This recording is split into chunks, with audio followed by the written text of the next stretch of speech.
а сами никто в политику не идут.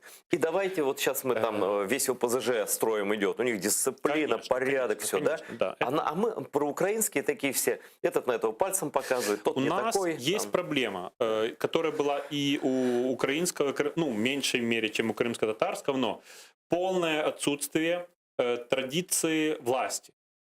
То есть у нас никогда практически не было какой-то более-менее длинный исторический период вообще своего государства, которое бы, оно было в государство ну, фантомное. То есть мы его себе представляли, мы себе представляли, как мы его хотим сделать, мы себе представляли какие-то истории ценностей, и практически у нас не существует, ну даже если там взять денежную единицу, у нас на ней поэты, художники, не авторитеты нации, не государственные деятели, Ну, не профессиональные политики. Это говорит во всех странах, которые так происходит, это означает, что нет ну, как бы, большой, длинной традиции государственности. У нас она была, существовала, но это в тяжелом прошлом, новые планы создавались. И так нет, далее. потом Это... просто опять возвращаясь к тому, о чем мы говорили, Да, историю да. переписали, Да, сделали да, так, да. чтобы люди Конечно, забыли максимально про себя. Поэтому одна из самых, ну, поэтому государства, есть государства, которые построены были по такому принципу. Для меня большим открытием было, что Израиль, который строил свое государство, сначала строил государство без территории, внутри своих организаций, все остальное. Язык возрождали Да, там, да. Без этого, ну, народ или страна — это народ, который имеет свою денежную единицу, язык, армию и флот. Это уже государство. Народ, который имеет территорию, язык, денежную единицу, армию и флот. Все остальное мы ни один из этих даже оказалось, что я когда-то говорю там с государствами, которые там в Центральной Африке, Хорватии, ну, у которых нет флота, у них есть в армии есть флот. То есть форма флота есть всегда. Даже в Монголии? Да, есть Монголия. Не помню, но может быть. Я гарантирую, и даже под монгольским флагом есть корабли, которые ходят. Да. Возвращаясь к монгольскому игу. Такой же фантом. Да, но этот фантом, если говорить о Монголии, сейчас впечатление, у них такая же история специфическая, у них вся история сильно в прошлом. Там везде Чингисхан.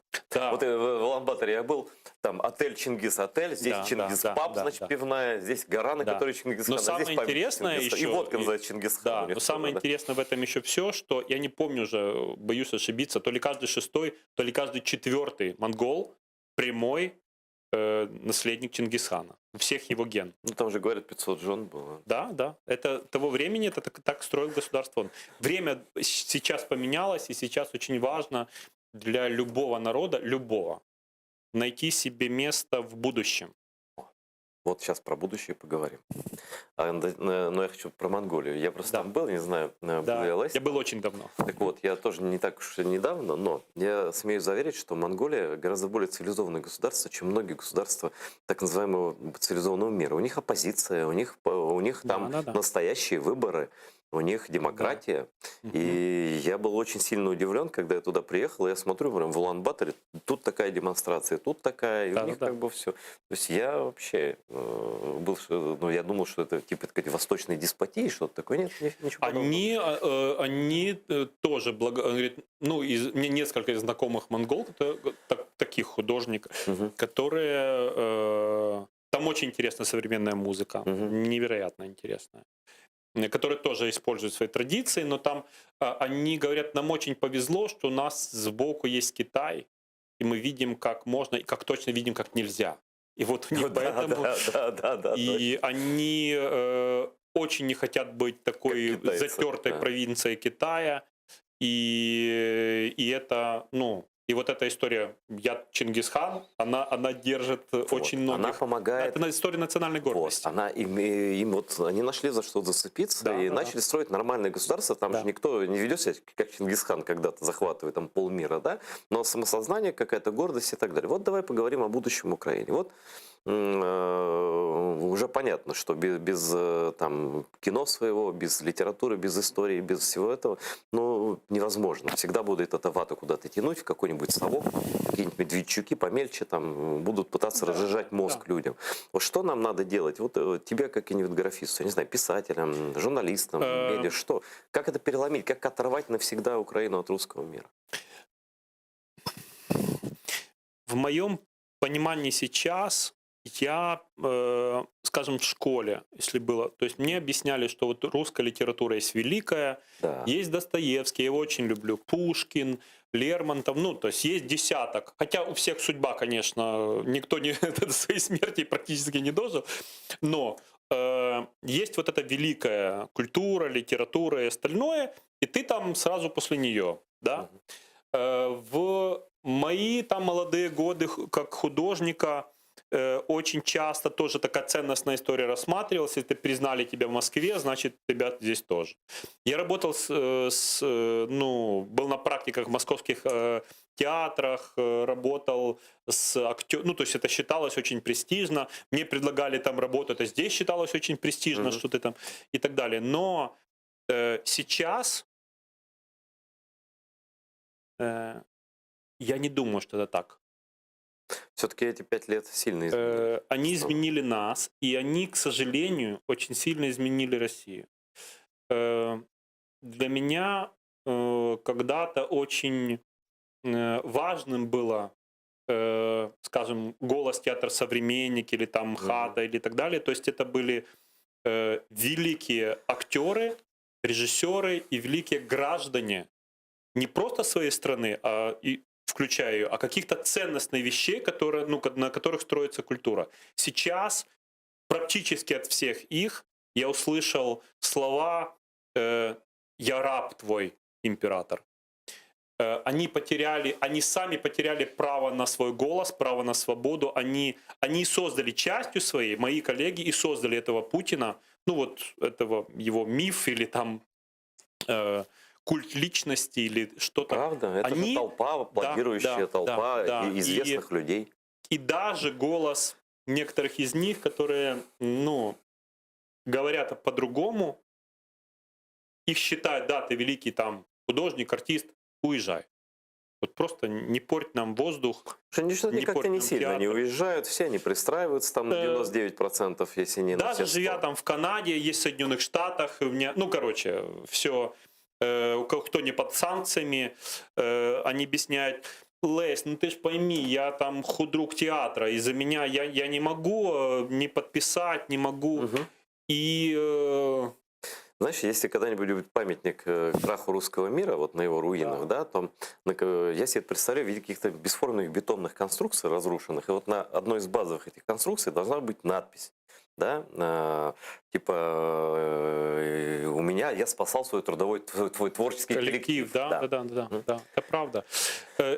Часть это есть, ну, это есть часть большой вот этой ситуации, правда, которая есть. Но для меня очень много людей, которые для меня были такими, ну, безмерными авторитетами именно в «Голосе» искусстве, они потеряли для меня свой голос. Ну, наверное, самые яркие. И не только для меня. А вот кто? Ну, перечисли. Кто из них, кто был? Ну да. Я безмерно уважал Табакова. Вот как раз ярчайший пример. Для меня и целую плеяду его учеников, которые сами стали, ну, какими-то серьезными голосами, которые были. Там целая история. Я не услышал то, что хотел услышать от, извините, покойной уже там Галины Волчек. Я с ней знаком был, она ко мне очень по-доброму относилась. Я не услышал. От молодежи, скажем, ну там Чулпан Хаматовой, я понимаю ее там истории зависимости и всего остального. Но, я понимаю, но был момент, когда это оправдательная история, да, то есть у каждого поколения есть история, то есть целое ее поколение, да, готовило как голос своей истории из страны глухих и все остальное, что она должна была сделать. Она спряталась за детские фонды. Это очень важная история. Конечно, эти все борьбы с раком и все остальное. Но А кто деньги дает на эти фонды? да, да. Путин? Оправдание всегда есть. Оправдание всегда этому есть. И о том я говорю, вот это право выходить на сцену, говорить правду. Вот «Голая пионерка» это о ней. Есть такой спектакль прекрасный, в котором она сыграла. И когда режиссер этого спектакля, ее друга, по вообще надуманной истории засадили, забрали, спрятали, они пришли на эти все митинги и не были услышанным. Когда Олег Сенцов был в тюрьме, когда за него выходили и подписывались просто люди, лично просили Путина о том, что это надо поменять, их голос не был не просто услышан, а показательно. Да потому что к рабам не прислушиваются хозяева. Показатель. И Да? они ощутили себя рабами. Место Они свое. позволили себя считать рабами этого хозяина. Я хочу вернуться к... И все для этого делалось, включая, думаю, что арест Олега, когда уже он стал бессмысленным для российского истеблишмента, когда уже деятели искусства поняли или там показали им их место, когда они должны были там согласиться, не согласиться, это уже, это уже история была. И его отпустили теперь, чтобы мы увидели, что этот кумир чего стоит, и очень много ошибок сейчас вокруг него. Вокруг Олега. Например. Он снимает то, что хочет, то, что видит и так далее. А что власть и здесь в Украине будет делать, как у него забирают голос, это увидим со временем. Забирают голос? Конечно. Требует пояснений. Это отдельный разговор. Олег, он сейчас на съемочной площадке, ему очень нужна поддержка, и я думаю, что это история его через несколько лет. Пусть получится хороший фильм. Это очень важно. Очень важно, что у него получилось кино. Очень важно, чтобы его голос не затерялся. Он очень важен, потому что для целого поколения людей он стал человеком, голос правды, кино и так далее. Он сейчас самый авторитетный среди нас человек. И он не имеет права молчать. Ты считаешь, что он молчит? Он занят на съемочной площадке. Хорошо. Я не про Олега, пусть хорошие фильмы снимает, и дай бог, что все было хорошо. Я про другого хотел вспомнить. Вот как тебе объясняешь этот феномен, да? Вот человек такой хороший актер, и театр гуманистический, и вся наша так называемая великая русская литература, она типа про гуманизм, хотя у меня есть другое мнение на этот счет, вот, типа про гуманизм. И вот наступает война, аннексия Крыма, понятно, что Табаков присягает, все присягнули, так или иначе, кто-то промолчав, кто-то сделал задумчивое лицо, кто-то что-то еще, вот, но он пошел дальше всех. Конечно. Он сказал вот то, что не обязательно было говорить. Он сказал, что украинцы генетически неполноценные люди. Да. Про это мне рассказала моя бабушка, владевшая имением в Одесской губернии. Да. Вот что это? Зачем это? Это что, нутро вылезло? Что это? Конечно, да. Это ощущение, мне когда-то дедушка мой покойный, который из Сибири, там, из высланных, когда предсказал, что в каждом самом пьяном и самом последнем убогом алкоголике на вокзале живет барин. Он должен этого барина показать тебе. Он не успокоится до тех пор. Он барин. Он должен был показать этого барина, что он вот выше, лучше.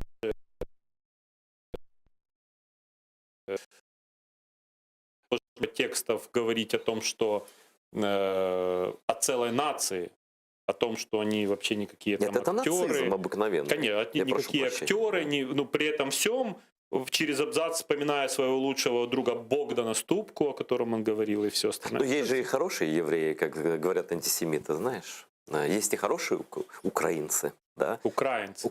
Вот эти борщ, вот это вот, Богданы, да, вот да, эта горилка, сало. У вас вот это такие всё, да. прекрасные женщины, горилка, очень люблю Киев, очень хороший борщ. Да. Здесь прекрасный зритель. Весь набор ты знаешь. Лучший да. зритель, которого я вообще видел, вот Киев, Харьков, Одесса. Это через неделю, как они едут на гастроль, они все вспоминают, как они любят эти города, этого зрителя, который невероятно их встречает и так далее. Это просто такой маркетинг. А почему мы постоянно произносим такую мантру, как великая русская литература? Если посмотреть на это все с той стороны, то выясняется, что есть, допустим, 1000 англоязычных писателей, из них 300 очень знаменитых, да, я про немцев не говорю, и есть 3 русских писателя, которых более или менее знают. Это упомянутый тобой не к столу Федор Михайлович, это Антон Чехов, так, уже, и Лев Толстой. Лев. А больше никого не знает. Это что, Ну, великая это литература вот это на не фоне та, мира? Это та литература, которая вышла за рамки национальной литературы. Ну да. Ну. До сих пор на всех факультетах литературных мира стараются разгадать загадку Достоевского, что это было вообще, человек ли, что с ним Как он происходит. стал и всё всяким остальное. дерьмом в итоге. Например. Это целая загадка большая. Лев Толстой — это самая толстая книжка, сколько это, что возможно было переписать несколько сот раз этот же текст и все. Это разные абсолютно истории, но это великая и русская литература, и русская культура, она очень хорошо презентовалась на Западе. И просто эти писатели попали в то время этих презентаций, выставок в Париже и все остальное, они просто много делали для того, чтобы они стали известны. Так культура работает. Их переводили. Без перевода ты не можешь узнать лучшего. Мы не знаем сейчас лучшего писателя Конго. Может быть, он есть. Мы просто не знаем его существования. Нет перевода в этой Просто литературе. потому, что мы с тобой выросли в русскоязычном мире. Да.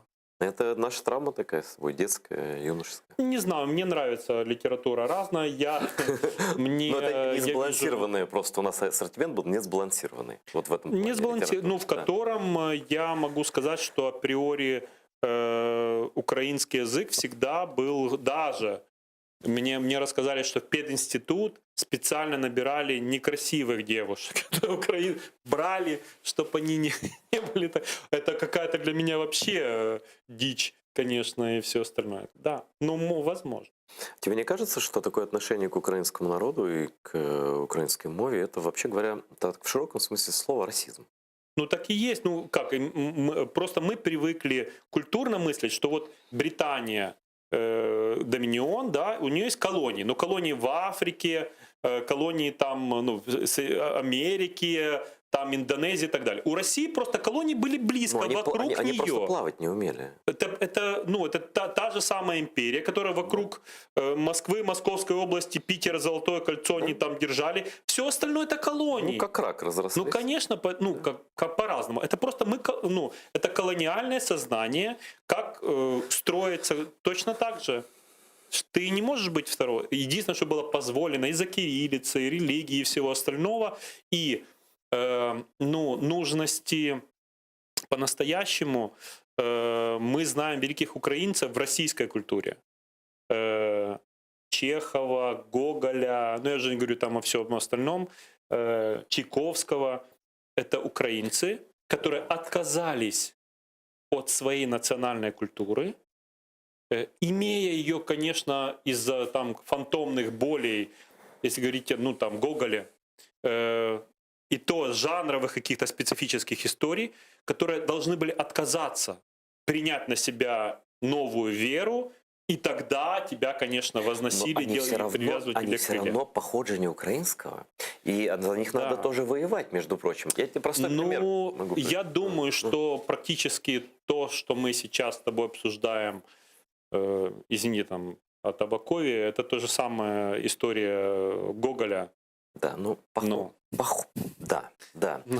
Но просто даже в чисто процентном соотношении начинаешь думать, и сколько же украинцев создали вот то, что называют великой русской огромное культурой. количество. Огромное количество. Это просто вот так представить себе. Огромное количество. И так кругом. Я не думаю, что это надо об этом. Это отдельная история.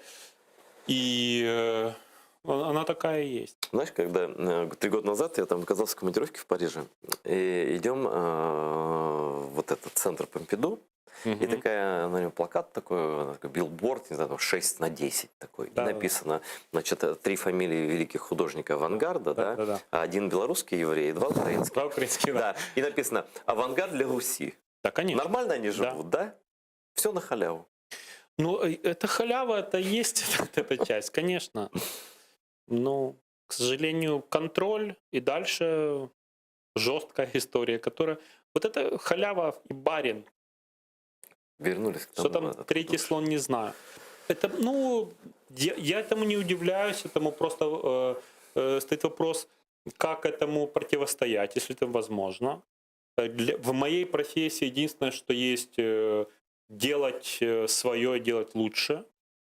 Вот расскажи, что ты сейчас делаешь. Свое лучше. Ой, У я нас сейчас очень мало времени делаю, уже, я сейчас да. делаю, не знаю, там большую художественную картину, называется «Довбуш», об опрышке, разбойнике в Карпатах, который жил между 3 империй на территории Польши, Мгм. в Черногории, там и добивался своей маленькой внутренней независимости и своей чести. Робин Гуд? Вот никто не знает, Робин Гуд ли, скорее всего, нет. И я не уверен, что Робин Гуд, кроме легенды о том, что там у богатых брал, бедным давал, это была правда. Но да, сложный Робин Гуд, который имеет своего родного брата, который абсолютно по-другому об этом думает, настоящий бандит, Мгм. с вот таким ножом, и которого ну, прозывали резник, там, или, ну, весь был в крови и жил и думал совсем по-другому. Алекса из-за своей любви, который поменял мир вокруг себя, заставил себя уважать и заставил дать свободу своему народу спустя очень много лет. Но это история о самоуважении. И, Но она украинская история. она украинская, но, скорее всего, будет иметь международный прокат. Она уже и польская история. Там у меня прекрасные польские актеры снимаются, и будет там. Из-за ковида мы остановились. Мгм. Но сейчас, видишь, кино тоже сейчас еще пройдет несколько месяцев, полгода, еще больше поменяется, потому что кроме больших залов кинотеатров для зрителя стали еще важны фильмы у них там в смартфоне, в компьютере, дома. То есть появились, ну это еще 3 года назад, я был таким полусвидетелем и полуучастником, потому что один из моих соавторов сценария, американский сценарист, у них была забастовка. Это очень смешно, потому что я говорю, давай там нам сейчас надо поправить сценарий, посмотри, Леся, не могу, у нас забастовка. Я говорю, отлично, у тебя забастовка, давай над твоим сценарием поработаем, мы же на другом языке, не для США. Говорит, не-не-не, я не, Нельзя, это как я не Шрек-Брекер, пишу, да, да. я не пишу, не читаю сценарий, у меня забастовка.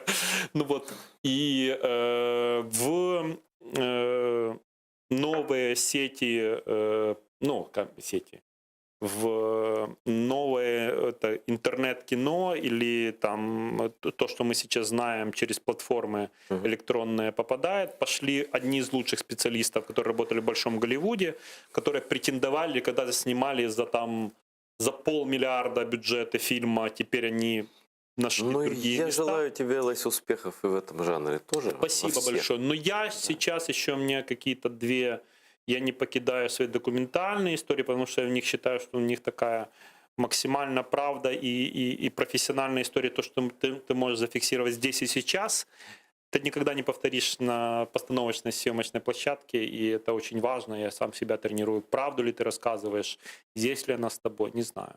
Но живем во время мы очень интересное, и опять очередной раз мне приходится выживать. Ну, у меня получалось несколько раз. Я думаю, что переживем качественно и это время. Спасибо, что пришел. Спасибо большое Я за чуть-чуть пораньше приглашение. закончил наш разговор, потому что я хотел поставить песню Да-да-да, конечно. да, в Джамала. исполнении прекрасной Джамалы, вот, из фильма «Поводырь», режиссера, который у нас сегодня был гостем. Спасибо, Лесь. Ну и просто на прощание клип. Смотрите АТР каждый день.